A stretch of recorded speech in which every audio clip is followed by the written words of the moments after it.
De dream van een grut skieldpaddenreservaat op het park het Wielderpad in Twiesselerheide spat uit waar.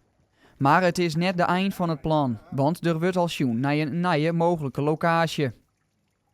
Helaas, het Wielderpad wordt het me net. Dus de bank gaat akkoord met het bod wat er nou leidt van de koper. Dus ik weet niet waar de koper is. Ja, en het volgende stap is gewoon van zeer naar een andere locatie. Dus we kennen net opjaan.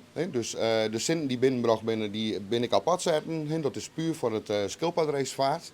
En daarmee proberen we ook gewoon plan C. Dus gewoon een oorlocatie hier. Het leefst in de regio. Ik wil toch ook het leefst in de regio bloeien. Om daar een geschikt plek te vinden.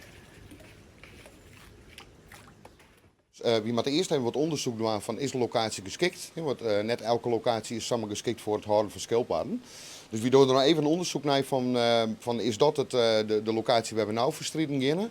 Nou, en dan komt bij de tijd daar wel meer informatie over. Het verhaal neemt van der Wiek mij naar Den Haag.